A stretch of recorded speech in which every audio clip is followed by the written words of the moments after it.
Mainit na pinag-uusapan ngayon ang pagsampa ng kasong kriminal para sa paglabag sa Violence Against Women and Children Act, si Dominique Nikki Lopez, laban sa kanyang asawang si Bacolod City Mayor Albi Benitez. Sa reklamo, inakusahan ni Ginang Nikki si Benitez ng matinding mental at emosyonal na pagdurusa dahil sa umano'y mga extramarital affairs, kabilang ang isang di umano'y relasyon kay Ivana Alawi. Mariing itinanggi ni Ivana Alawi ang mga paratang. Sa isang pahayag, nilinaw niyang hindi siya ang tinutukoy na kasintahan ni Mayor Benitez. Ayon kay Ivana, nakilala niya si Albi Benitez sa isang proyekto sa Bacolod at wala silang romantikong ugnayan. Idinagdag pa niya na siya ay kasalukuyang nakikipagrelasyon sa isang respetadong negosyante, hindi isang politiko. Naglabas din ng pahayag si Mayor Benitez. Tinawag ang mga espekulasyon bilang walang katotohanan at humingi ng paumanhin kay Ivana at sa kanyang pamilya sa pagkakadawit sa isyu. Nilinaw niyang ang kanilang pagkikita sa Tokyo ay isang chance encounter lamang at walang malisya.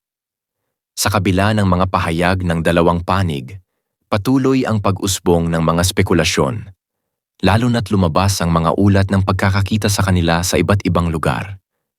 Gayunpaman, parehong iginiit ni Alawi at Benitez na walang romantikong relasyon sa pagitan nila at nananawagan ng respeto sa kanilang pribadong buhay. Kaya lamang po, pumutok na parang granada itong kwentong ito na pinagpipisahan ngayon sa social media, sa mga pahayagan, kahit saan, sa palengke, bangko, lahat. Ito po yung pagdedemanda ng Mrs. po ni Congressman Albi Benitez na kaladkad po ang pangalan ni Ivana Alawi. Ito yun eh. Yung kay Ivana Alawi ang nanghingi na attraction dyan eh, kumuha, di ba? Opo, doon talaga nagulantang ang lahat. Saka, sandali, si Ivana? Alam mo yung lahat nga, si Ivana? Ganon. Nung pumutok itong kwento na ito noon, nagsalita na si Ivana na this will be the first and last time na magsasalita ako tungkol dito. Nilinaw niya na nagkakilala sila sa isang piging sa probinsya, sa Bacolod, di ba? Tapos, walang inamin. Kahit naman si Congressman Albi Benitez, walang inaamin. Walang kahit ano. Pero dito nga po, sa demandang bawsi ni Mrs. Nikki laban kay Congressman Albi Benitez, ay parang lumalabas na nung mag-file daw ng annulment, itong si Congressman Albi, ay sa kanya napatunayan na totoo na merong illicit relationship si Congressman at saka si Ivana Alawi. Ayon yun sa kanyang naratibo at saka yun daw pagkakaroon ng dalawang anak sa ibang babae. Naratibo po yan ni Mrs. Nikki. Ang ano ko lang dito na parang ginawang sangkalan para tilad-tila rin yung kung ano ba na hinaing ng babae sa kanyang asawa, itong si Ivana, no? Opo, at saka yung maglagay ka ng isang personalidad at banggitin mong buong buo ang pangalan ng isang sikat na personalidad, talagang lahat tututok dito. Aalamin talaga nila ang nangyari. At saka siguradong sigurado, di ba? Kasi sa mga nakaraan daw na kwento at pagkakaugnay kay Congressman Albi ng mga babae, wala daw siyang hawak na resibo. Pero this time, parang lumalabas ang tumanggap at nagsabi dahil nga dun sa pagpa-file ng nullity of marriage ni Congressman Albi, inamin daw ayon sa naratibo niya. Pero alam mo no, dapat itong mga ganitong kwento, lalo pa at meron silang inaalagaan na imahe, mataas ang kanilang kalagayan sa lipunan natin. Dapat ito sa kanila na lang to di ba? Pero bakit kinailangan pang ilabas at pinuhunanan pa ng isang pangalan na tulad ni Ivana Alawi? Di ba? Yun ang pinagtataka ng lahat na syempre talaga kahit hindi mo papansinin sana ang kasong ito, nung nasangkot ang pangalan ni Ivana, tututukan mo tuloy siya. Oo. Merong kaway. Yun, maraming reklamo to, tatalakayin natin mamaya. Pero ito muna ang sinabi ni Juris Dr. Channel. Gaya ng kasabihan, kapag may usok, may apoy. Pero hindi ito nangangahulugang totoo na agad ang lahat. Sa ganitong mga sitwasyon, natural lang na may mga lumantad at magsalita, lalo na kung matagal nang kinikimkim ang saloobin. Mahirap mang humusga. Ang mahalaga ay hayaang gumulong ang tamang proseso upang malinawan ang lahat. At kung talagang walang katotohanan ang mga paratang, may buong karapatan si Ivana na magsampa ng kasong paninira o maghain ng countercharge upang linisin ang kanyang pangalan. Yun Yan. naman. Oo. Eto naman si Tita Julie Paras. Magkakaiba po ang kanilang mga opinyon na babalansin po natin ito. Ate Teng, hindi ako naniniwala na kabitsina si Ivana, alawin ni Congressman Albi Benitez. Moroccan tatay nila Ivana. Isa lang ang mga mansyon sa Morocco ang ipinamana sa kanila. Maraming pera si Ivana. 34 million ang followers niya. 34 ang followers niya at kumikita siya ng malaki doon. Kaya nga, pinamamahagi din niya sa mga higit na nangangailangan. Mas na maniniwala ako sa mga umanong na link din kay Congressman Benitez. Meron siyang mga binanggit na pangalan na hindi ko na talaga babanggitin ngayon. Labas naman ang mga taong ito dahil wala sila sa issue, di ba Tita Julie? At ito ay di umano. Nagpapakamarites lang ako, sabi ni Tita Julie Paras. Yan. Kaya yung kung paniniwalaan kasi natin ang lahat ng mga kwento na inuugnay sa mga mayayamang tao, ay nako, sangkaterba po yan. Hindi po tayo matatapos hanggang bukas. Di ba? Oo, kahit na lang sino. Actually, dito sa pwedeng magbanggit na sila ng mga pakapangalan kung sino-sino eh. Di ba na Kasi wala Wala silang magagawa kung di palutangin ang mga kwentong kung saan tayo maniniwala. O sige, magbanggit kayo ng pangalan, paniwalaan nyo para malihis kayo lahat sa totoong kwento. Okay. Diba? Ituloy-tuloy na natin ito kasi dalawang paksa ito Ituloy-tuloy na natin ito. Kasi ang reklamo, inihinto daw yung sustento sa kanila. Si Congressman Albi, di ba? Pinutol yung sustento. Kasi meron akong papel may hawak akong dokumento, lalo na yung paghahatian ng mga ari-arian, di ba? Meron tayong yung order na yun, lumabas yun noong 2003. So, ibig sabihin, order of dissolution, ibinigay na ni Congressman Albi kay Mrs. Nikki yung mga ari-arian na siya ang gumastos, nagbayad at lahat. Pero nakapangalan pala doon sa babae. Di ba? Nakapangalan. Isipin mo ang naibigay sa kanya. House and lot sa Forbes Park. House and lot sa Dasmariñas Village. Luxury cars, negosyo, at marami pang iba. Alam mo, may nakausap akong isang abogado. Hindi naman niya sinasabi na kakampi niya at kumakampi siya kay congressman. Pero sabi niya, may period of toleration to 2003, 2025. Ba't ngayon lang magdedemanda? May pagkonsinti ito yung mga ganitong kaso, sabi niya ganon. Pero ang sabi niya, hayaan pa rin daw natin na ang korte ang humusga dito. Ito ang masakit, Romel, tapos na, 2003, hiwalay na sila, hindi na sila nagkikita, hindi nagkakasama, as in wala, zero. Pero tuloy-tuloy pa rin yung sustento, di ba, nalaman natin, pati pala yung sa card, di ba? Mga abroad nila. Yung pag-abroad ni Mrs. Nikki, tapos business, binibigyan din siya, at marami pang iba.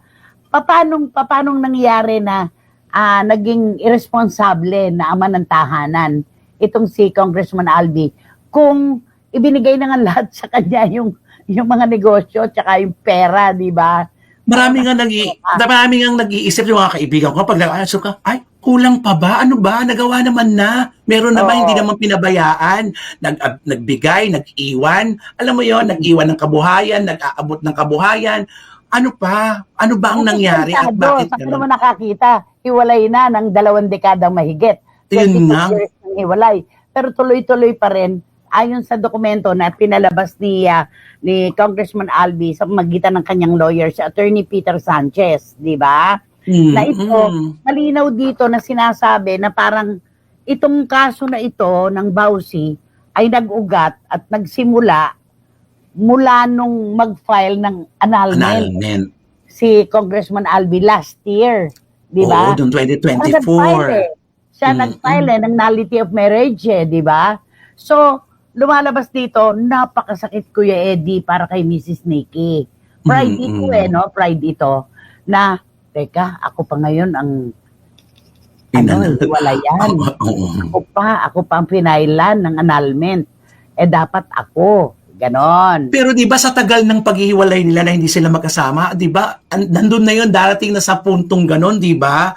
Expected mo rin mga ganon. Oo, 'di ba? Yung mga prescriptive kasi yan period yan meron yung 10 years, may 20 years. Depende na lang sa korte kung sino ang papanigan sa kanila. Ayan. Yun. Sabi ni Dan Clavesillas, naniniwala po ako na time will reveal. Napaisip lang po ako ano naman kaya ang makukuha ni Ivana kay Kong ang dami naman pera ni Ivana. Sana matuldukan na po ang mga di umano at lumabas na agad ang totoo at may nasisirang pangalan. Anak, ganito ang karaniwan nating sinasabi, yaman, ba't papatol yan? Tabi-tabi po sa mga tatamaan, marami rin pong mayayaman na pumapatol pa rin sa mayayaman. As in, diba? Ang ibig sabihin nun, may pag-ibig yun. Pag-ibig ang nag-uusapan dito. Kung Pag totoo ganyan. man, diba? Okay. Sabi ni Marichu Formacion, Nay, pwede pong idemanda yung asawa ni Congressman Benitez, di po ba? Hindi din po ako naniniwala na kabit si Ivana, Nay, lalo na at mayaman din siya at may kapasidad din siya sa sarili niyang kumita sa sarili niyang pera, kaya imposibleng aasa pa siya sa pera ng iba, lalo na ng lalaki. Eto, tama ito, kumikita ng sobra pa sa sapat si Ivana Alawi. Ako ang gusto ko sa kanya, masyado siyang matulungin sa kanyang pamilya. Mapagmahal siya. Alam mo naman, Romel, tayo, kapag anak ay matanaw sa magulang at mabait sa mga kapatid, sa atin yan, yamado kagad ang laban yan di ba? Correct. Eto pa. At saka namamahagi siya sa ibang tao, di ba? Ngayon sa vlog niya, di ba? Sinishare niya talaga kung anong meron siya sa mga tao. Yung Eto, sabi ni Philip Villanueva, parang probinsya namin to, meron siyang manapa. Yung gano'n. Hindi po ako naniniwala na sabit dyan si Maring Ivana. Sa iba, manapa. Pero not in this issue. Yung ibig niya sabihin, yung iba siguro pwede pa. Manapa. Yun sa probinsya, di ba? Naku, manapa si yung gano'n. Tapos sabi ni Boy si Karagay, kaya nga po pamilyang nasa alta ang mga Benitez, pero bakit nabilad dito sa social media at sa publiko? Sa bagay kasi dawit ang Ivana, sikat na artista at vlogger. Hindi ako naniniwala sa chikang ito sa dami ng pera ni Ivana. Okay. Alam mo kung basehan kasi dito ay pera na ang pag-aanuhan. Panalo si Ivana dito dahil alam naman natin kung gaano kalaki ang kinikita niya. Ay, diba? totoo. Yun. Kaya lang, bakit hindi namay si Ivana? Ito pa yung usapin ninyong mag-asawa. Dapat ito, kayo lang ang nag-uusap. At kung nagdemanda man kayo sa inyong asawa, dapat ito ay pinanatili ninyo sa inyo lang. Paano ngayon to? Inilantad nyo. Di public document na ito. Meron ng karapatang makisawsaw ang marami dahil halo dito si Ivana. Di ba? Correct. At lalong magigisa ng maayos ang kwentong ito kung nakapribadong ngayon nasa public na, naku, ang daming kwentong sasawsaw na lalo kang magugulo sa sitwasyon na ito. Pareho po tayo ng pananaw, Nay, basta mabait sa pamilya, lalo na sa ina, panalo sa akin, sabi ni Marichu. Tapos meron pa dito si Juris, ang sabi ni Juris Doctor, okay, may mga naririnig akong kwento tungkol sa ilang mayayamang mag-asawa kung saan bukas ang misis sa isang arrangement na may ibang karelasyon, nako maganda to Juris na may ibang karelasyon ng asawa, consented, kumbaga. May mga pagkakataon pa raw na nagkakaroon ng anak sa labas, basta sa kanila pa rin umuwi. Hindi ito panghusga, pero ayon sa iba, ayaw nilang magpaanal o magpa-divorce, lalo na kung ang kasal nila ay sa abroad. Dahil nais nilang matiyak na ang mga negosyo at ari-arian ay mapananatili para sa legal na pamilya sa asawa at mga anak. Alam mo, ito naman talaga yung papasok sa utak mo di ba? Na ganoon, may period of toleration kinonsinti for 2 decades na mahigit. Parang ganoon no? mag-iisip ka tuloy, di ba? Oo, hindi na natin talaga saklaw yung pag-iisip ngayon ng mga tao sa mga ganyang parte, di ba, nanay? Ay, nako, ang napakalalim Yung nito. Bautista Silverio, tama. Okay. Tumawid ka sa akin, anak. Okay. Nanay, tama po kayo. May kilala po ako na mayaman na pumapatol pa rin sa kapwa mayaman. Sabi ni Paulo Ubalde. Paulo Ubalde, ba't di mo pangalaran? Charot. Ako din, tita, hindi rin ako naniniwala na kakabit si Ivana kay Congressman Albi. Abangan na lang natin kung totoo nga. Alam mo, ano to matagal ng kwento-kwento ito Di nakita sila sa Japan, nakita Japan. sa Amerika. May mga ganyan po talaga. Pero sabi ko nga, kung ang lahat ng babae na inuugnay kay Congressman Albi ay totoo at bibilangin natin, abay, Romel naman, baka mamaya hindi sila magkasya. Ilang views kaya ito, di ba? Kung yan ay totoo. Oo, tsaka yung madikit lang. Porket syempre, madikit ka lang dahil ikaw yung kilala. Ikaw na yung chismis na, ay, eto yan, sila yan. Hindi mo alam. Yung palang hindi natin kilala yung kasama pala ang karelasyon. Di ba mga ganyan? Yes! Sabi ni Iram Lia na hindi naman po siguro pera lang ang usapan dito. Pwedeng may malalim na pagmamahal sa bawat isa. Present po, Iram Lia. Anak, kung totoo kung totoo. Kasi nakakaawa namang tilad-tila rin natin sa sangkalan si Ivana Alawi. Wala naman tayong alam do sa buong istorya, di ba? Ang Yun. pinag-uusapan natin dito, yung kasong isinampa ni Mrs. Nikki laban kay Congressman Albi. Yun yung ating inaano, yung vowsy. Ngayon, kaso nga, nakaladkad ang pangalan ni Ivana, kaya ang lahat halos, naging interesado. Kung wala naman dito yung kay Ivana, mananatiling pribadong kwento to Sila-sila lang di ba? Tapos Kasi hindi naman sila artista, pati. Di ba? Ay, nako, nakakaloka. Boysie, may kopya ako nito. Hindi ko na to babanggitin na. Okay, nabanggit ko na rin naman yung biyahe, credit card charges, business, lahat. Pinananagutan pa rin ni Congressman Albi Benitez. Yung pagkampi naman ni Mayor Habi, Jabi ba Habi? Jabi. Mayor Jabi. Jabi. Sa kanyang ina. Natural lamang po yan. Huwag natin magalit yun.